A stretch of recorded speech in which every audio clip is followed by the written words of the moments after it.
Shalom, Lord in Christ. This is Officer Isaiah Allah from the Israelite School of Universal Practical Knowledge. We've been teaching so-called Negroes, so-called Hispanics, and so-called Native Indians that they're the Lord's chosen people according to the Bible. When you look into these scriptures, you'll find out that we are the real Jews, or we are the Israelites that the Bible speaks of. And so today is our history class. Just want to make sure that we are connected on here.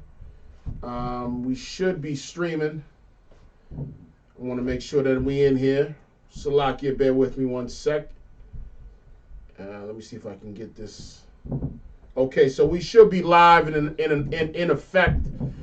All right, so today is Memorial Day, and just to start off, your whole life you've been lied to by all these holidays. You've been lied to by all these philosophies that your oppressor has given to you so that he could snuff the spirit of Christ out of a nation that was chosen by God, that was chosen by the Lord to rule the planet Earth.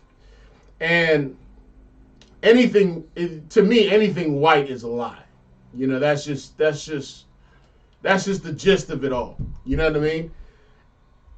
I can't believe the history that he's given me due to the fact of the crimes that he's committed towards me and my family, meaning so-called Negroes, so-called Hispanics, and so-called Native Indians.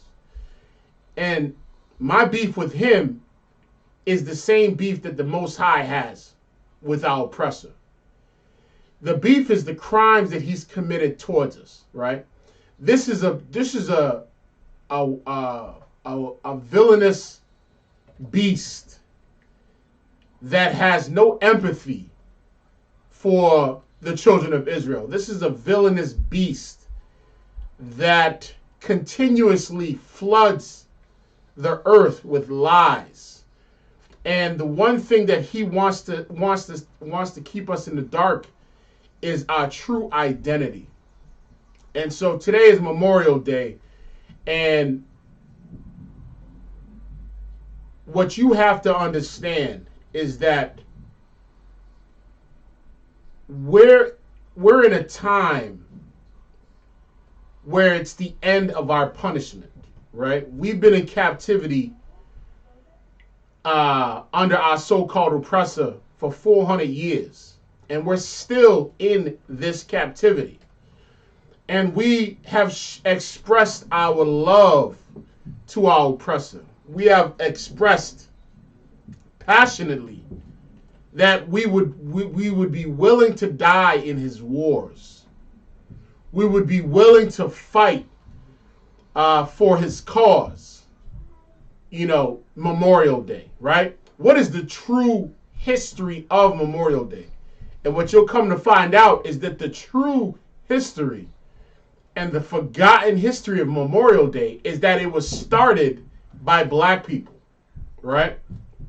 Now, this might be a shocker to you. You have never heard such a thing that sounds foolish to you, but it really was started by black people.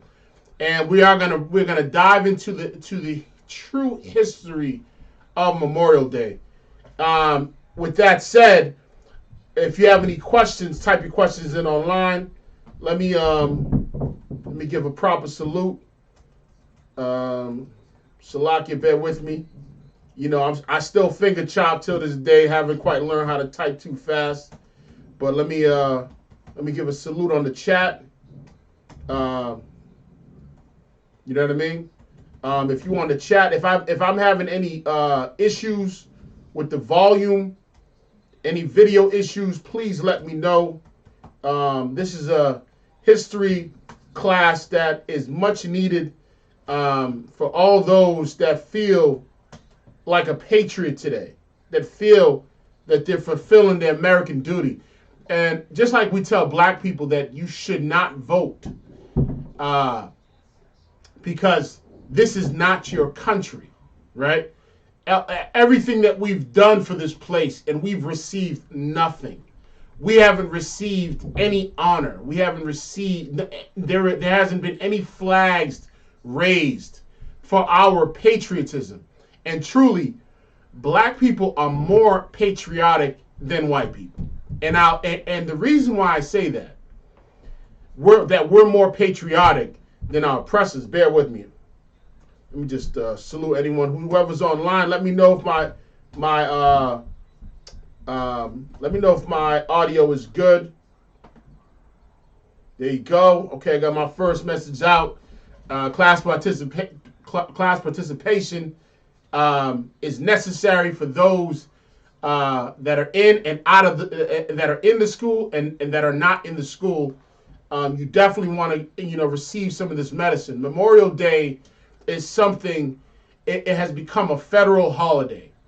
And it's one of those holidays where the federal government has decided that, or where it's a national holiday, where if it falls on the last Monday of May, that's when Memorial Day will be. And the whole gist of a 3-day weekend is really so that the slaves can get that day off to celebrate and memorialize the deception of the heroes of America, right? We glorify, if you're thinking about the North and the South, and you think about the Civil War, right? What we've done is if we've glorified mass murderers like Robert E. Lee, right? Robert E. Lee is responsible for over 300,000 deaths in America, right? But your beef is with Osama bin Laden, right? Isn't that the case? Your beef is with Iraq. Your beef is with Afghanistan. When true acts of terrorism have been committed in this land amongst the patriots of this land, right? So now, why are we more patriotic than our oppressor? Because know this, right? We fought and died for this country to no avail, right? We did it without a compensation. See,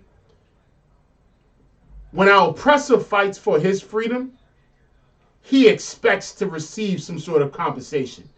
He expects to receive the spoils of war, right? He fights for his liberty. We fight and we are still shackled. And when I say we're shackled,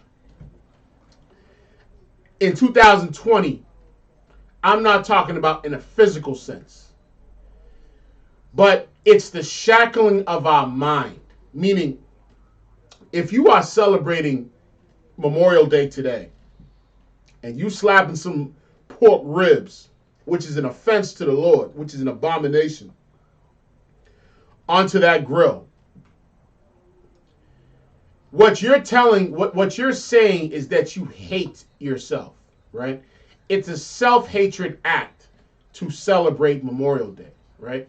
And if you were to ask most Americans the true origins of Memorial Day, what you'll come to find out is that there's a reason why we call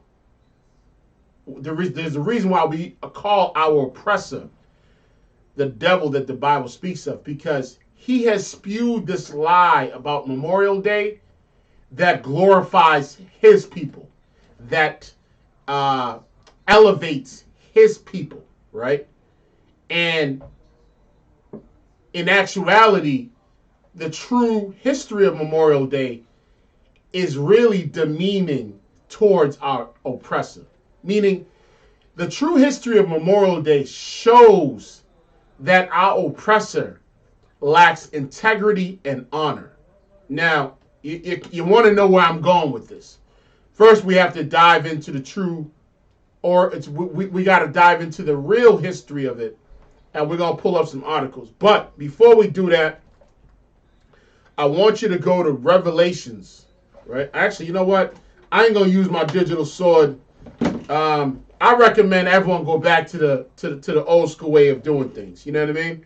Meaning, it's cool to use this as a tool to maybe look up some scriptures, get some, whatever you got to do to use it as a tool. But go back to being able to find those scriptures, right? That way, when we out in the, for the brothers and the sisters in the school, Salaki to the men above me. But that way, when we out in the streets, and I say go to Revelation 12, you should be able to just swoop there fast. You should be able to. This should be like this. You should be able to navigate the Bible like you're able to navigate your phone, right? You should know where every book is. You should be able to pull the scriptures in a heartbeat, right? But that's just a side note. Let's go to Revelation 12, verse 20. All right, if you're listening, pay attention. You know what I'm saying?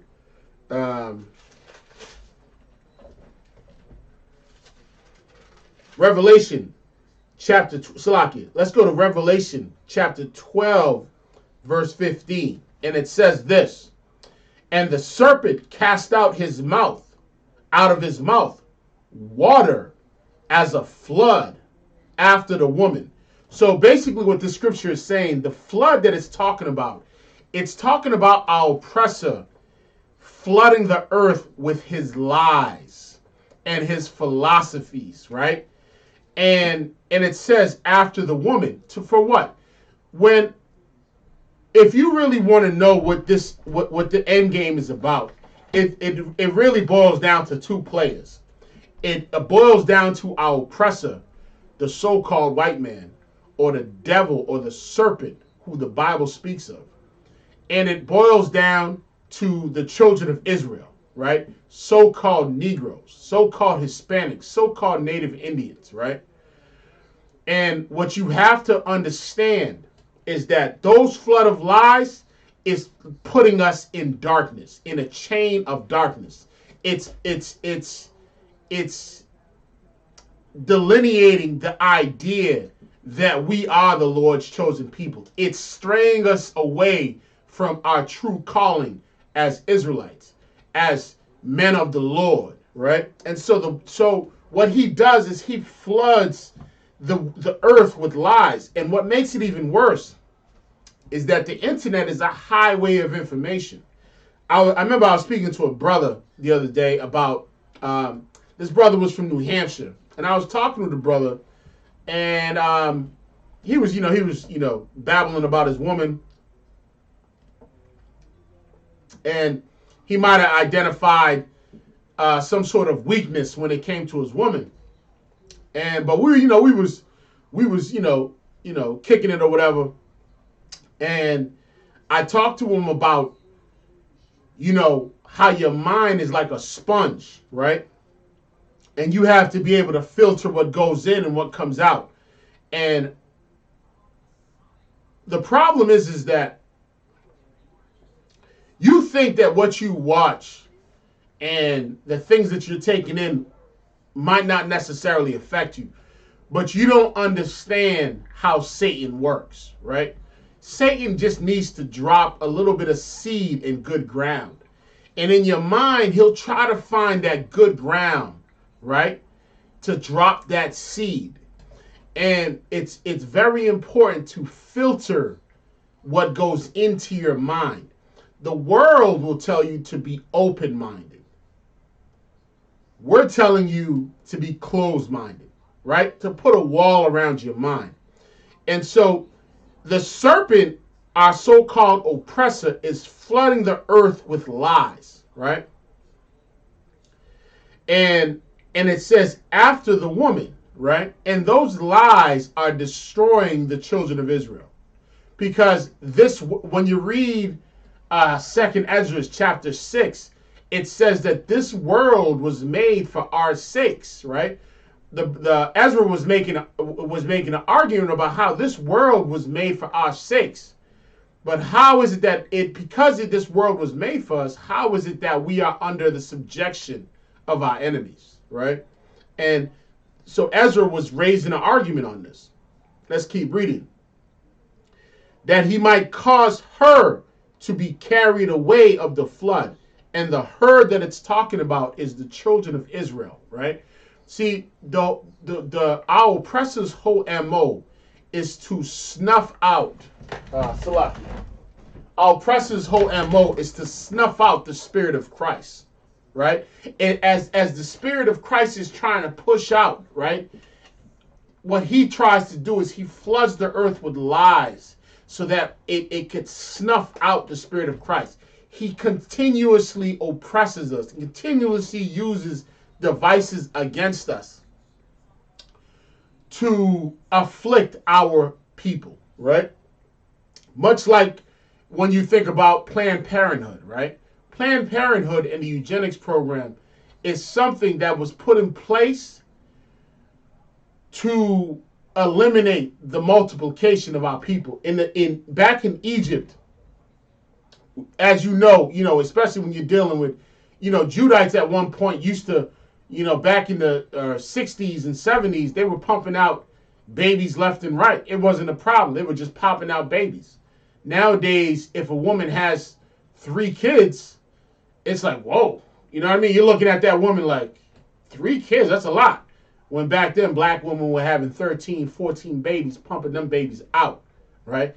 And so our oppressor will use devices against us, like Planned Parenthood, because to kill future soldiers and to kill our princesses that are lucrative to the sake of our nation. You know what I mean?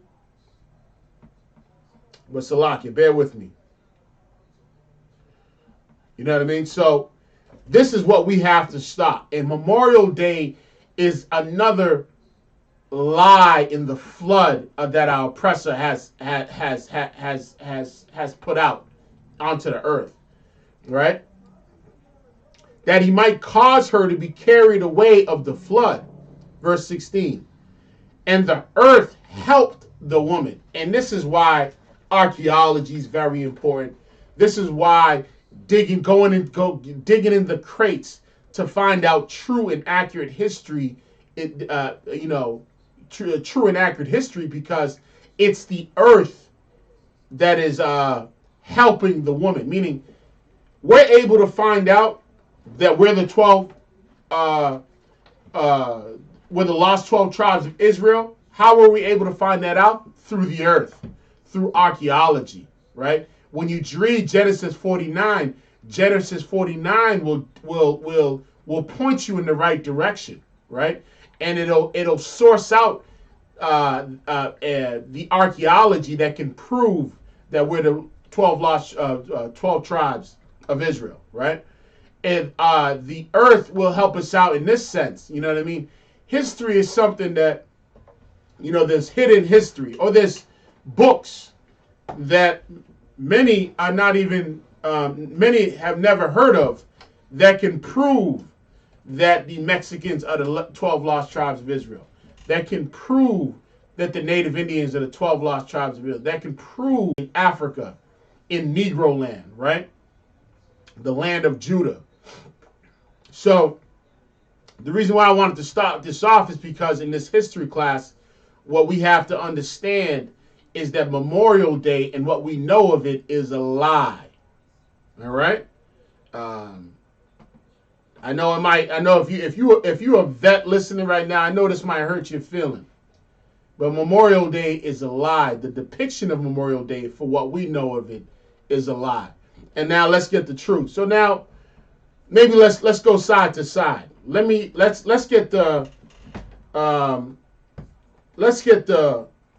lies out the way first, right? We're gonna read this real quick, just get an idea of what it was, right? Real quick, right? Let's just get a quick synopsis of this, right? Let's go to history.com real quick. I just want to kind of keep it basic. Memorial Day is an American holiday observed on the last Monday of May, right? Honoring the men and women who died while serving in the U.S. military. Memorial Day 2020 occurs Monday, May 25th, which is today. right? And so this is what they're saying, that the Memorial Day is to honor the men and women who died while serving the U.S. military, right? Originally known as Decoration Day, it was originated in the years following the Civil War and became an official federal holiday in 1971. Many Americans observe Memorial Day by visiting cemeteries or memorials, holding family gatherings, and participating in parades. Unofficially, it marks the beginning of the summer season, right? So now it just gives you a quick overview of what Memorial Day is, right? It was a day of decoration. It was really called Decoration Day, right? Let me see if I should read any more of what could potentially be lies. A lot of cities in America claim to be the first to celebrate Memorial Day, right?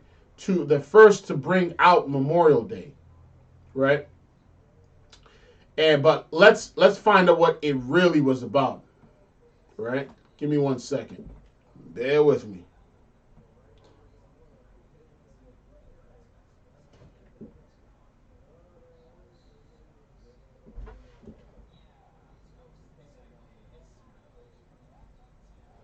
Salaki, bear with me.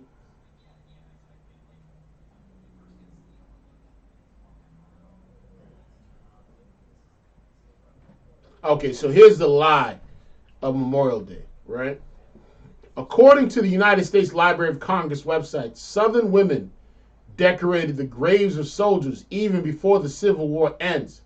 Records show that by 1865, Mississippi, Virginia, and South Carolina all had precedents for the Memorial Day. The earliest Southern Memorial Day celebration was simple: somber occasions to veterans and their families to honor their dead, and to tend to local celebrate. In the following years, the Ladies Memorial Association and other groups increasingly focused rituals on preserving Confederate culture and the lost cause of the Confederacy narrative.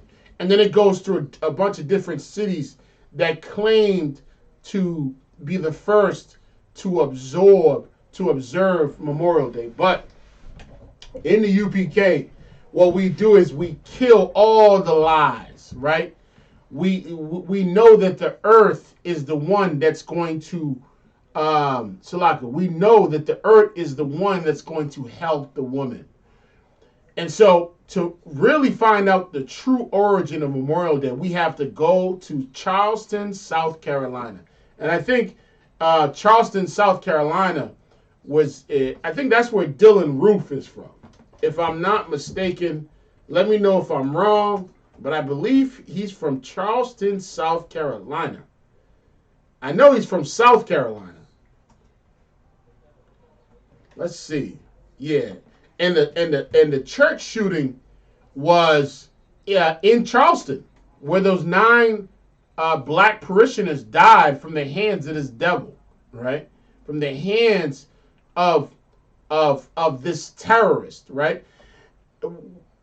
You'll come to understand one thing, right? If you study American history, is that our oppressor is the number one terrorist that ever washed up on the shores of this place, right?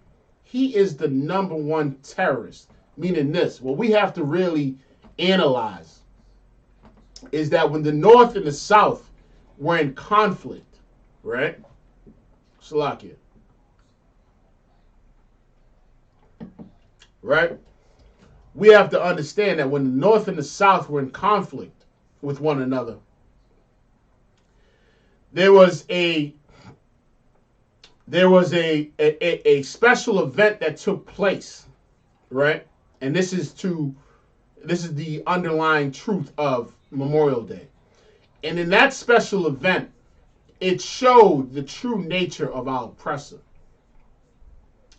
It showed his true colors. It showed that he did not have any honor, that he did not have any integrity. Now let's get to the true story at hand, all right? And let's really break this down. Let me pull up my bookmarks real quick. Salakia, let me find my bookmarks. And I want to go to...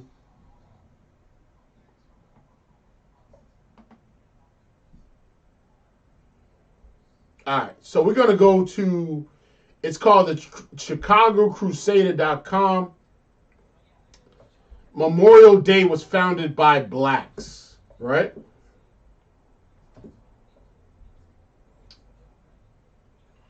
And now let's read. And this is how much of a devil our oppressor is that the reason why this story has been forgotten, right? The true story of Memorial Day has been forgotten. It's because what it would do is that it would remind black people about slavery. It would remind black people of the terrorism that we underwent in this country. It would remind black people of the most horrific history of oppression known to man. And this was under the captivity of our so-called oppressor, under the captivity of the U.S., right? But let's read this real quick, all right? This was published. This story was originally published May 25th, 2017, right? This was from the ChicagoCrusader.com. All right, let's read this real quick. The date was May 1st, 1865. 1 year after Arlington National Cemetery was founded in Virginia, right? Another cemetery 532 miles south was becoming part of history. Located in Charleston, South Carolina, it was the final resting place of over 200 soldiers of color who died during the Civil War, right? What happened some 152 years ago would remain buried for over a century until a renowned white Yale University professor discovered that blacks founded what is now known to millions of Americans as Memorial Day. So the holiday that you're celebrating today, this was founded by black people, right? May 1st, 1865, right? And it was founded by this devil from Yale University, right? Who stumbled upon it because this was something that needed to be buried because it was very divisive. And when I say it was very divisive, what I'm saying is this. This is around the time where the U.S. government needed to find a way to unite the North and the South during the Civil War. And they could not do it by portraying the true story of Memorial Day. So they had to, finish my sentence. They had to flood the earth with lies. And this is what our oppressor does well. He floods the earth with lies, right? That's what he does, right? And when he does it so smoothly, right? So conniving the way he does it, right? But it's very slick. You know what I'm saying? Our oppressor, he moves on his belly, right? But Salakia, let me keep reading.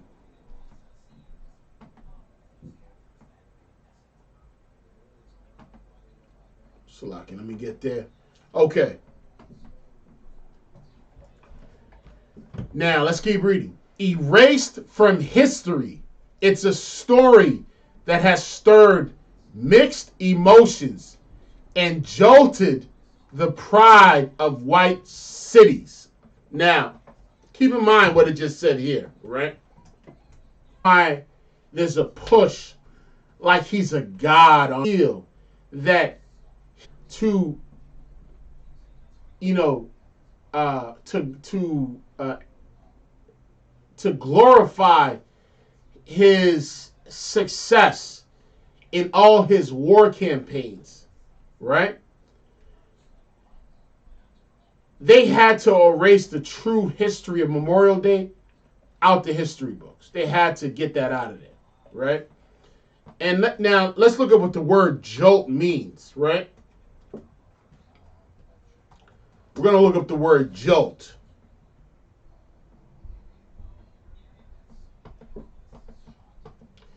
So, I'm going to read the sentence one more time. It says, erased from history. It's a story that stirred mixed emotions.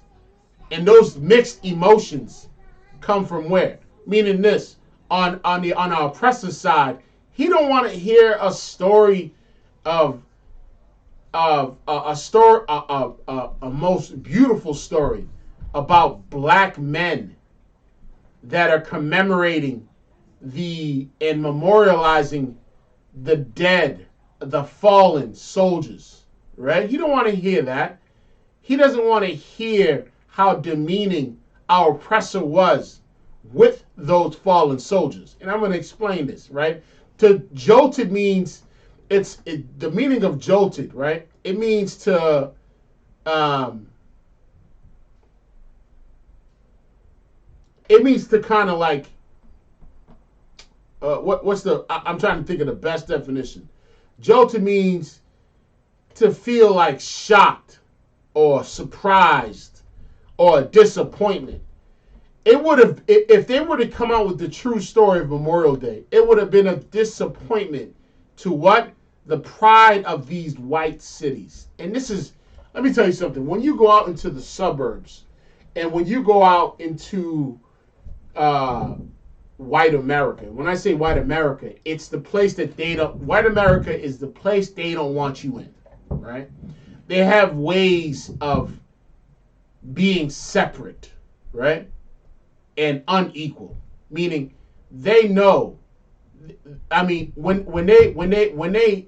that whole idea of the American dream and the white picket fence, right? Our oppressor is enjoying his heaven, right? When he wakes up in the morning, he got his robe on. He wakes up. He goes outside, picks up the papers, drinks his coffee. He looks outside, takes a glance at his kingdom, and he's just enjoying the fruits of what his forefathers have robbed, right? What his forefathers have stolen, right? So he starts to build this sense of pride, this sense of superiority, right? And the push of white supremacism lifts the pride of our oppressor, and it snuffs the spirit of Christ out of our people. And so to jolt means it's a surprising thing. It's shocking. That's why there was mixed emotions. I'm going to read it one more time. Erased from history, it's a story that has stirred mixed emotions and jolted the pride of white cities, some of which for decades have claimed to be the birthplace of one of the nation's most hallowed holidays. Memorial Day, let me tell you something.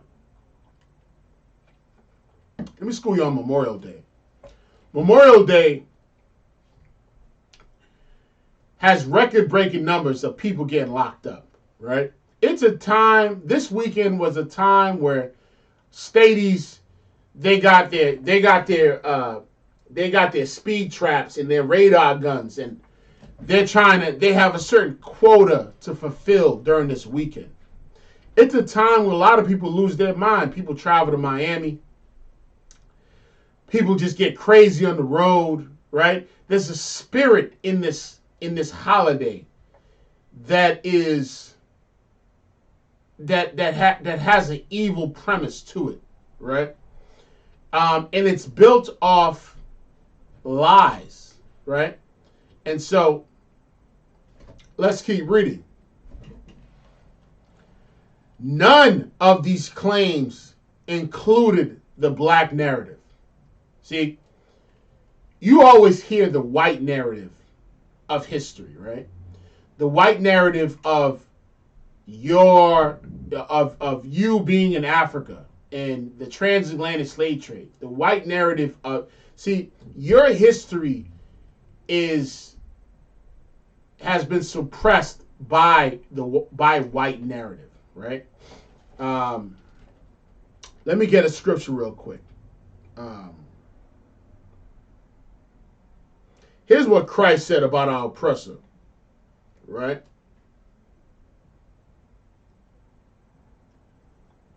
Let's go to see what Christ says about our oppressor and his lying nature, right?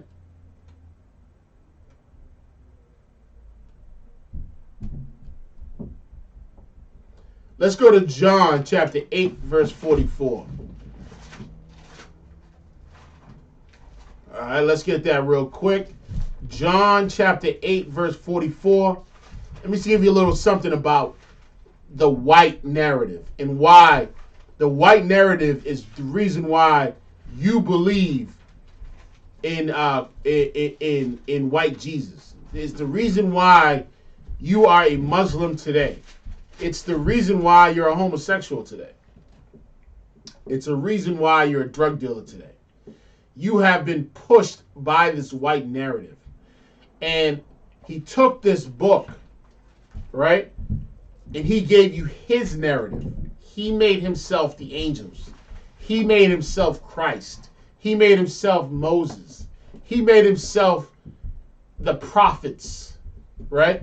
Because he gave you this white narrative, right? Let's go to John chapter 8, verse 44. This is Christ talking about our oppressor.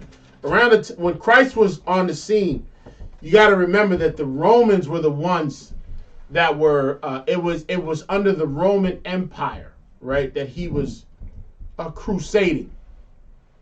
And so our black leaders have basically sold us out, right? They were bought with a price. When the Bible says a gift destroyed the heart, they've received gifts from the Romans and they've sold out our people. And we're talking about the Sadducees and Pharisees and the aristocrats of Israel. But let's go to John chapter 8, verse 44. And here's what Christ says about our oppressor. And you really have to understand his true nature. And this is Christ telling you. Christ said this about our oppressor.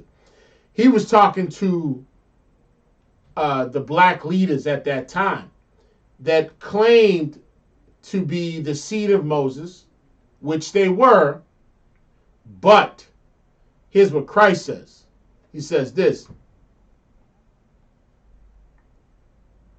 Which they were physically, but spiritually, they were sons of Satan, right? They were children of disobedience, is what they would call them, right? Let's read. He says this. He's talking to our religious leaders today. Verse 44. He said, "Ye are of your father, the devil." And what he's saying is this. He's saying, your father is the so-called white man. Meaning, our oppressor is your father when you celebrate Memorial Day. Meaning, if you're celebrating Memorial Day right now, ye are of your father, the devil. Because what you're doing is the same thing that your master's doing. Your master, listen, master has every reason to celebrate Memorial Day. You don't. Because when you're celebrating Memorial Day, you're celebrating it under a white narrative. You're not celebrating it under a black narrative. Because if you were, it'd be a time of mourning, right? for the crimes that have been committed against us, right? It'd be a time of mourning. You wouldn't remember his wars. You would remember the wars that were against you and your people. Let's keep reading. He said this, ye are of your father, the devil, and the lust of your father you will do. Meaning, you're a copycat of the so-called white man. You're a copycat of our oppressor. You do everything he does, right? Christmas is his holiday. Memorial Day is his holiday, right? Easter is his holiday. All the American holidays that you can think of, that's his holiday. But you are a copycat of your father. You do exactly what your father does, right? His murderous nature, you do it too. You copycatted that. His lying nature, you do it too. You copied that too. Let's keep reading.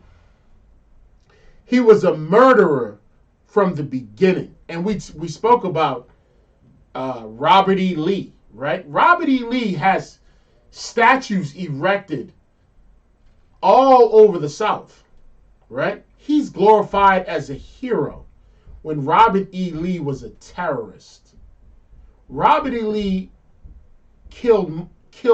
is responsible for 300 or maybe 500,000 lives, but he's glorified as a hero. You don't remember what Robert E. Lee did you?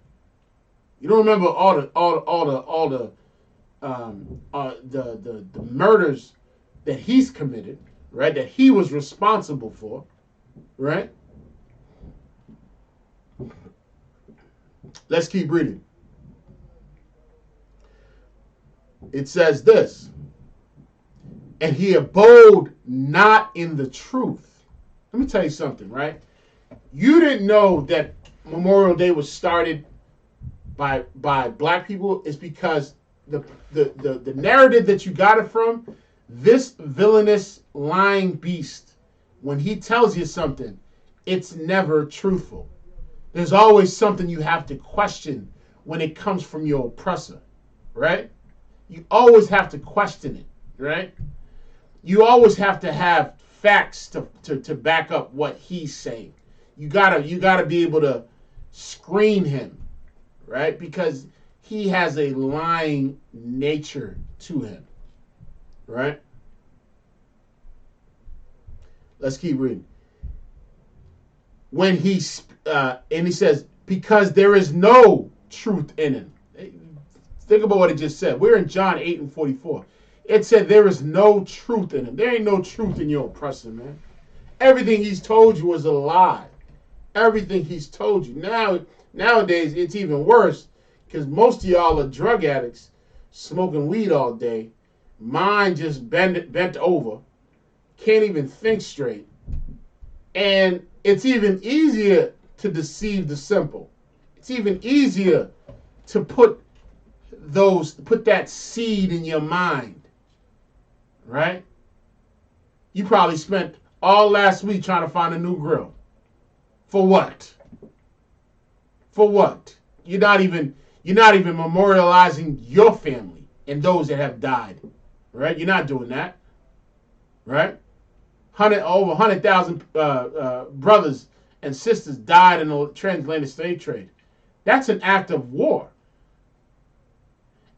Listen, we've gone through so much genocide that it's basically one nation of people warring against another nation of people, right? And we were defenseless in that war because the Most High was not with us, because we were going into we were carrying out our punishment.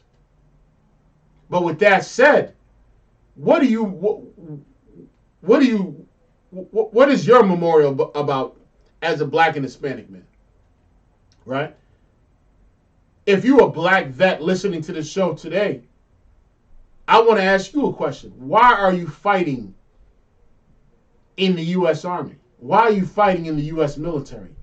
Why are you fighting for your oppressor, right? That's what I want to ask you today. Why are you fighting for your oppressor? This is the same beast that has murdered your people. Right? This is the same beast that time after time you fought in his wars. And when you fought in his wars and came back, if you came back into a certain city with your war uniform on, they hung you. We'll talk about the draft riots in a sec. They hung you, whatever city you were in. So why are you fighting in his war? Where was the gratitude when 5,000 black men got hung in New York? 5,000 vets at that got hung on light poles in New York. What was the gratitude then? Right? We fought in all your wars, and guess what? We were front line in all those wars. Were we not? Where we had brothers from the South and brothers from the North fighting each other. See how deceptive our so-called oppressor is? He set it up that we would be on the front line in the North and the front line in the South. Let us kill each other, and then, you know, the second battalion will come in, or the infantry will come in after that. But a lot of those regiments, black regiments, they were front line. But Salakia, bear with me. Who's this? Tampton Michael. Salakia, let me catch your question real quick. Everyone is different, but wouldn't it be better for everyone to stay home, even if he lives in poverty? Only then will motivation change something. I'm trying to figure out what you're saying here. You're asking two questions. You're saying, but wouldn't it be better for everyone to stay home, even if he lives in poverty? Let me tell you something, right? When you see our so-called oppressor, for some reason, when you see our so-called oppressor outside begging for money, right? He usually has a sign up that says, you know, there's this one oppressor that we come across all the time. Funny as hell. The guy has the same sign every day, and every day it's his 40th birthday, right? Somehow people feel bad for people when it's their birthday. So every day he has the same sign that says it's my 40th birthday. And what you got to understand is that when you see that devil out there begging for change, and when you see, you know, when you think about the opioid crisis and how it's devastated white America, and you see that the young, this generation of devils coming up out in the streets begging for change, what you're getting a glimpse of is the kingdom of heaven. You're getting a glimpse of the kingdom of heaven. I don't think you've noticed that. Like, look at our oppressor's poverty. Look at his distress. Look at his downfall as a glimpse of what the kingdom of heaven will look like. Look at that, right? Think about it like this. It's like the changing of guards, right? Meaning, imagine taking our condition and flipping it, and then taking his condition and flipping it. You ever watch that movie Trading Places with Eddie Murphy? That's what it would be like.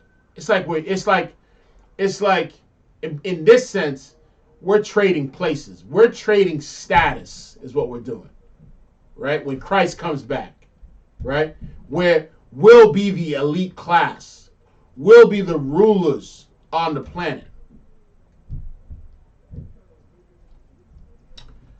And he'll be that bum begging for change in the streets of the kingdom, right? Of New Jerusalem.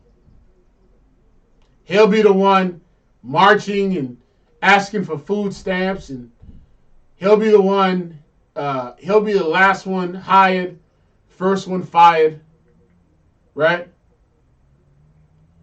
Imagine switching places. Well, that's what the kingdom of heaven is going to be. it's going to be the people that are on the bottom now are going to be the elite class in the kingdom of heaven. How about them apples? You know what I mean? But let's keep reading on this article real quick. All right, so now let's get to the meat of it. It's 8 o'clock. I want to spend the last 45 minutes really diving into this to really explain to you the true history of Memorial Day. All right, let's read. None of these claims included the black narrative, but what was once Union Cemetery is now a sprawling 60-acre park in predominantly white Charlestown. Now, keep in mind, the reason why it says now that it's predominantly white Charlestown, Salakia, it's because of this. The historical record of the first Memorial Day, which was started by black people,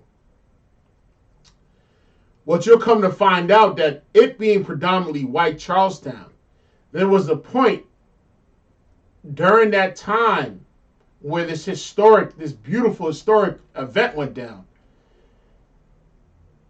Our oppressor jumped ship and left town, right? And it was just all the slaves in that town, right? But let's keep reading.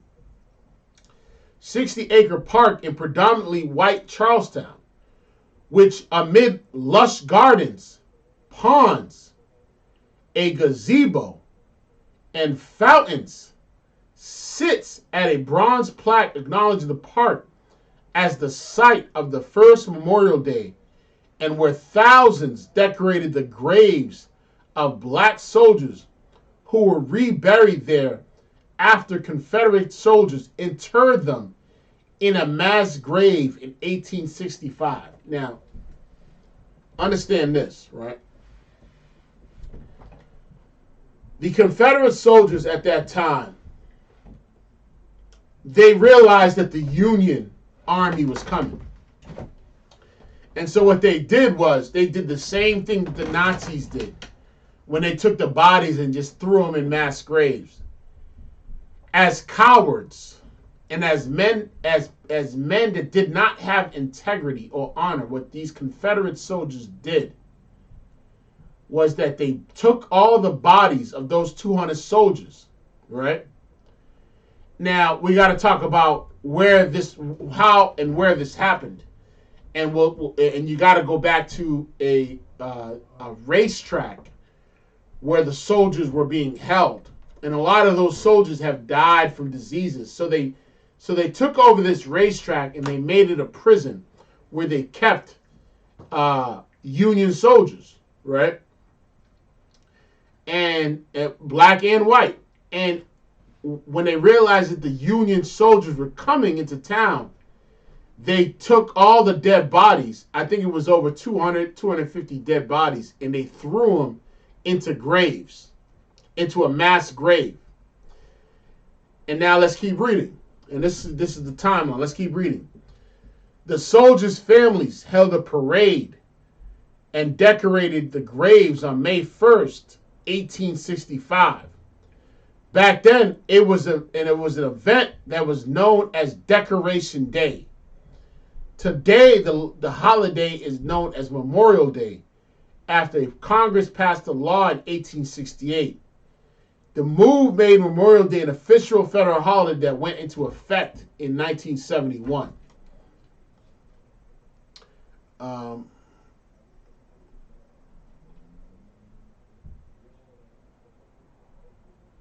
Okay, so let's jump one paragraph. We're gonna read right here. While the holiday has become a time for picnics and backyard barbecues, Memorial Day is still considered a solemn time to honor fallen war heroes. And what you'll understand about the inception of Memorial Day in this country is that our so-called oppressor pulled a dishonorable act by not giving those soldiers a proper burial. And they abandoned ship and warned all the white citizens that were in that town to leave because the Union soldiers were coming. And so it was a town just full of slaves and black people in that town. And so with just a mass grave of dead bodies of Union soldiers. Now let's keep reading.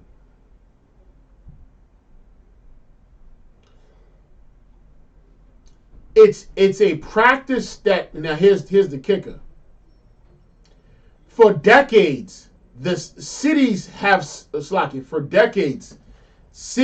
spun their own narrative of how Memorial Day began.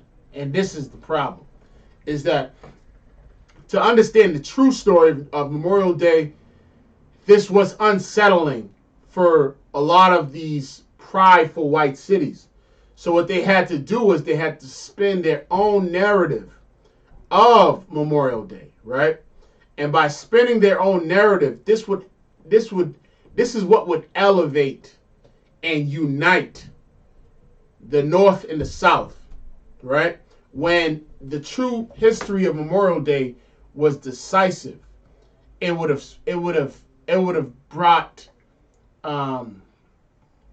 it would have eliminated the union between the two. Let's keep reading. And the reason why, it would have been divisive, is because to hear a story of the black narrative of Memorial Day would have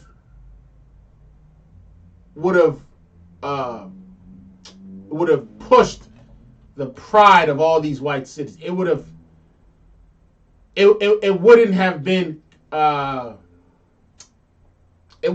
been something that, it wouldn't have been a wise move to really push this narrative because of what was going on at that time, where they were trying to unite the two sides, right?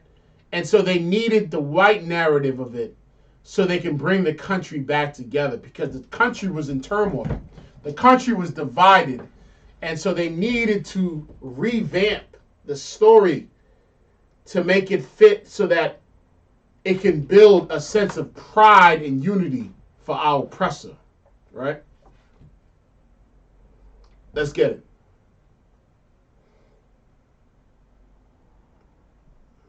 All right.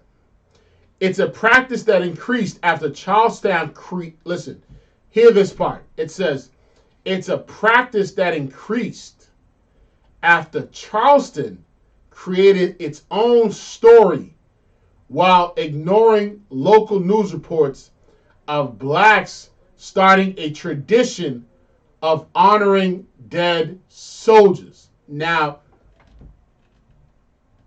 this is the true history of Memorial Day. I'm going to read it one more time. It says this. It's a practice increased after Charleston created its own story. They created their own story, right? They couldn't push this black narrative of blacks starting a tradition of honoring dead soldiers because our oppressor, a so-called white man, was a coward and fled the scene and left a mass grave of bodies. He did not do any honoring. He did not show any integrity for his people. He did not show any remorse, right? He didn't have any honor. It was a very dishonorable act. And what the true story of Memorial Day would have done is that it would have demeaned the so-called white man. And they couldn't have that. So that's why it says Charleston created its own story. You see what I'm saying? While ignoring local news reports. So while the local news at that time, right, was bringing out this story, they were ignoring it. They weren't taking it. They weren't considering it, right? Because it just was something that appalled them. It was shocking to them, and they didn't like that. So they made their own story, right? Let's keep reading. For many black veterans, the day can be, listen, it says, for many black veterans, the day can be bittersweet as they honor a nation's heroes after experiencing decades of racism and discrimination in America. Listen, and just think about what it just said. It said for many black veterans, the day can be bittersweet, right? Why is it bittersweet? The reason why it's bittersweet is because when those soldiers came back from fighting for our oppressor, they got crucified, coming back in them in their uniforms. They got murdered. They went through so much acts of terrorism, right? And let's go to the draft riot. Let's read that real quick.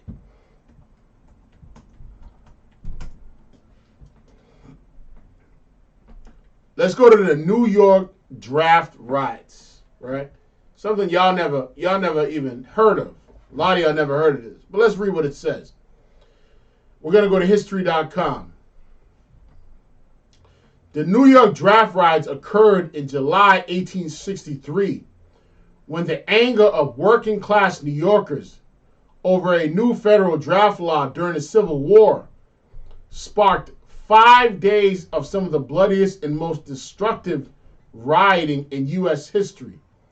Hundreds of people were killed, many more seriously injured, and African Americans were often the target of the riotous violence.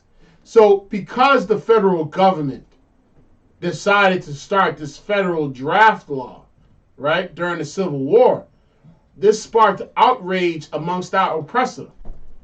And how did they take out their anger? They went and they started a riot and started killing African Americans, right? It says, and African Americans were often the target of rioters' violence, right? And that's just a quick. I don't want to go too far in, but what I'm saying is this: that during the New York draft riots, our oppressor took his anger out on us for a law that his government put in place, but we were the ones victimized by his anger, right? By his and we were the ones victimized and subjugated to his murderous nature, right? It's the same thing that happened with Tulsa, Oklahoma. Tulsa, Oklahoma was a city of a black city that was striving, that was successful in many ways. And poor white people saw that and became angered because they're looking into a city with lawyers, doctors, schools, a foundation, a infrastructure, economical infrastructure, and they got jealous. Poor white people got jealous and decided to go and commit an act of war against a people that are peaceable to them, right? Now I want to pull up a scripture real quick. Salaki, let me pull up the scripture real quick.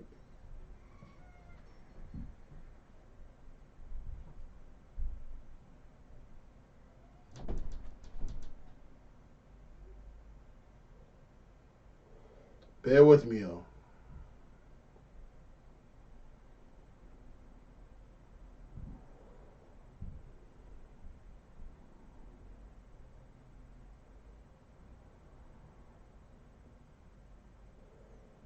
Salakia.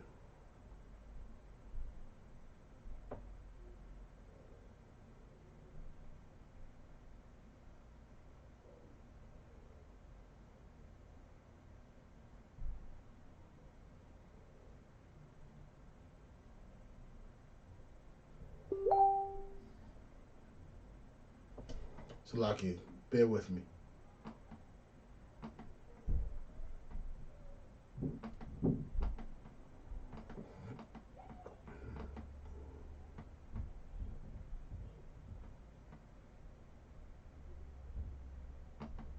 Okay, before we do that, let me just keep reading on this. Salakia. All right, so now let's go back to the original story, right?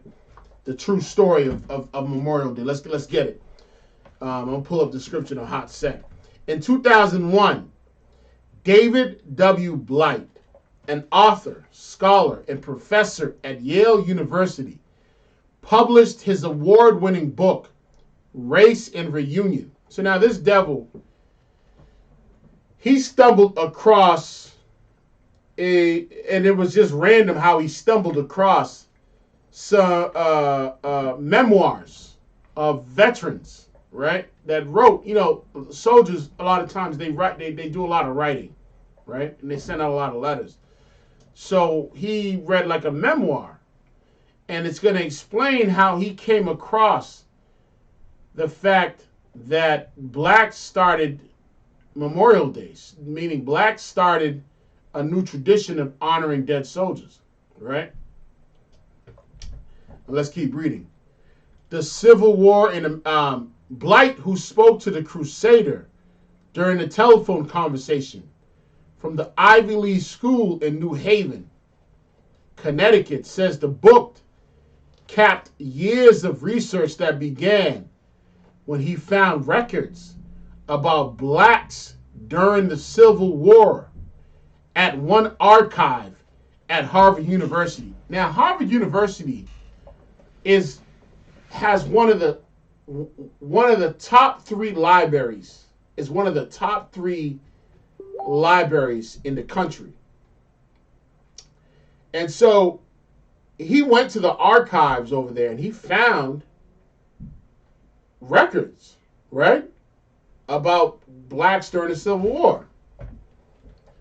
And let's keep reading. There he found a story from the New York Herald Tribune. So this was a local news, the New York Herald Tribune, actually, about blacks celebrating and honoring the war dead.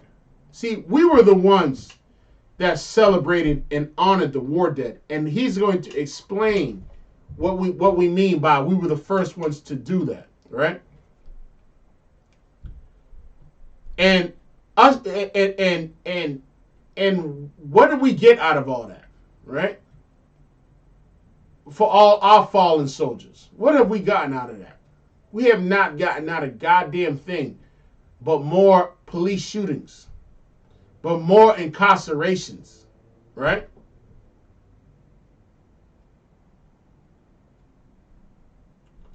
Let's keep reading.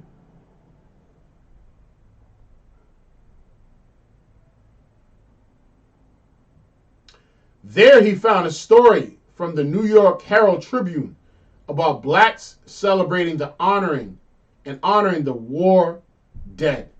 He said the old newspaper clipping was on a piece of cardboard in a file labeled First Decoration Day, right? So now he stumbles across this, and it was literally on a cardboard that labeled First Decoration Day. So what this devil decided to do, he decided to just go deeper and really find out what this is about.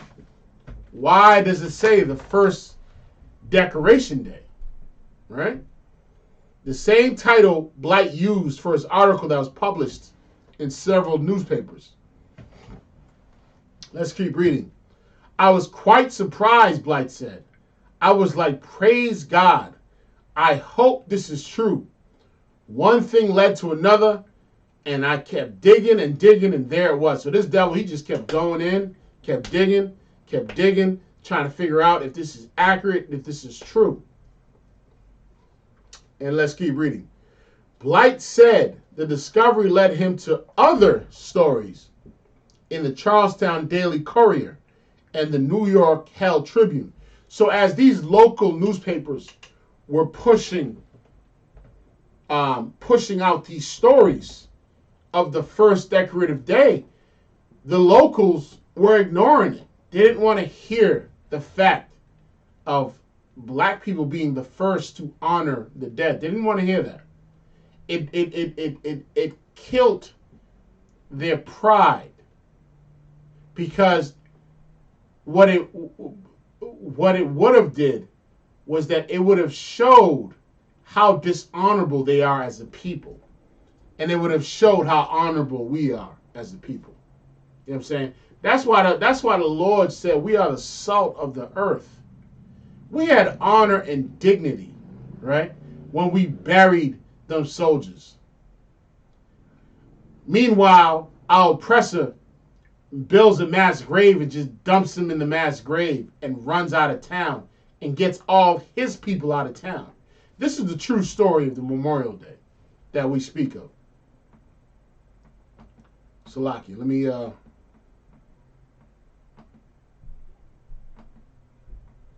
let's keep reading.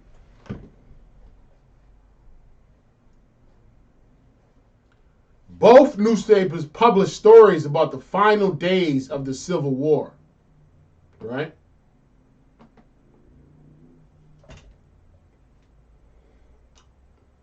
Where blacks celebrated the North's victory over the South on Charleston's prominent meeting street. Vivid in detail, right? Now, this, like he just said a key word, vivid in detail.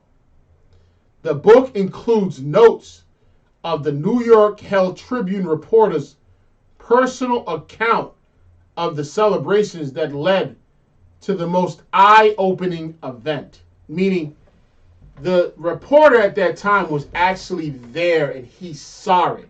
He saw black men, right? And I believe they were from the 3rd Regiment or the 51st Regiment in Massachusetts. And he saw the locals, the ones that had the slaves and the black people that were in that town. He saw them honoring the dead by taking them out of the mass graves that our oppressor dumped them into like cowards and like dishonorable men. And he saw these men pull them out those mass graves and give them the proper burial that they deserved. Right? Let's keep reading. Blacks decorating the graves of their fallen soldiers who had been reburied in what was then called Union Cemetery, which is today Hampton Park. Blight published excerpts from the book in 2011 in the New York Times titled The First Decoration Day. The story also ran online in several media outlets. The story has been published in memoirs. You can find this story pretty much online. All right, let's get to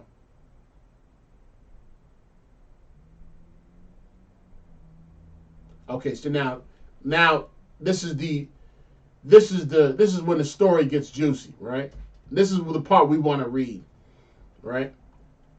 If I could screen share it, let me see if I could screen share it.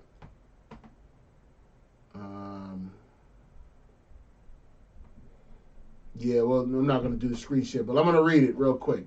This is the part you want to pay attention to. Historical reports indicate that between 90,000 to 179,000 black soldiers fought during the Civil War. Of this number, 40,000 died, right? So we had 90 to 179,000 black soldiers that fought in the Civil War, right? 40,000 of us died in a war that, in the war that had to do with our oppressor. 40,000 died, right? Imagine all the wars that we fought for this country. Imagine all the love that we've shown and the patriotism that we've shown and the men that have died for this country. And what have we received out of this? Police brutality. What have we received out of this?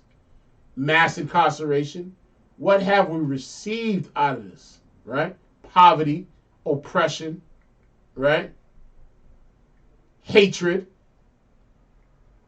right? Let's keep reading.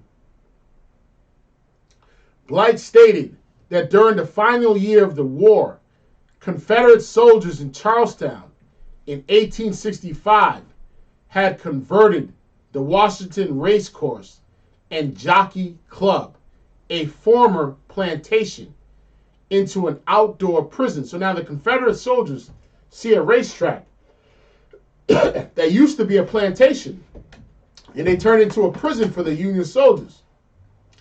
Here's what it reads. Horrible conditions existed there for black Union soldiers. After they died from exposure to diseases, the black soldiers were hastily buried in a mass grave behind the grandstand. This is how they memorialized us. They put our soldiers, they put Union soldiers, black Union soldiers, into a prison, right? Horrible conditions. And over 200 of them die. And they take them and they just throw them into mass graves. They find out the Union Army's coming and they run out of town and they get everyone that's white out of town with them. That's how they memorialized our dead. Right? Blight noted that 28 black workmen went to the site, reburied the Union dead properly, and built high fence around the cemetery. They whitewashed the fence and built an archway over the entrance on which they inscribed the words, Martyrs of the Racecourse. Right? The burial ground became known as Union Cemetery. In May 1865, 7 days before President Abraham Lincoln declared the end of the Civil War, free blacks in Charlestown, South Carolina, were already celebrating the defeat of Robert E. Lee and his Confederacies. Whites in Charleston had abandoned the city to escape the war, but blacks had remained. Right? That's how devilish they are, right? We fight in their war. The least they could do is give us that honor of giving us a proper burial. But instead, what did they do? They headed out of Dodge. They left Charleston, South Carolina. And now you go to Charleston, South Carolina, and now it's predominantly white, right? After they left like cowards and just left our soldiers in mass graves. About 10,000 blacks in cooperation with white missionaries. So now this kind of goes into it in a little bit more detail. Staged an unforgettable parade on the slaveholders' racecourse. The 54th Massachusetts U.S. Colored Troops, the infantry, where Denzel Washington portrayed a fearless but tormented leader in the movie, Glory, was among a full brigade of troops marching up Charlestown's prominent meeting street. The 21st U.S. Colored Infantry was the first to march up the meeting street singing liberations and songs. So it kind of goes into more details of how Decoration Day was really something that we started. Memorial Day was really something that we started. It wasn't something that our oppressor started, the so-called white man started. He just, what he did was he pulled a cowardly move and a very dishonorable move by not burying those soldiers, right? That's what he did. That's how he memorialized us, right?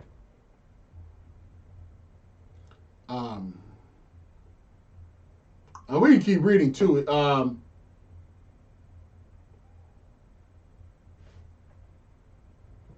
me see. Let's do one more.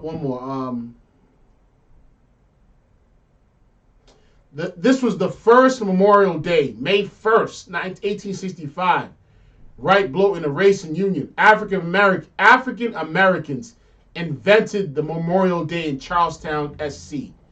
What you have there is a black Americans free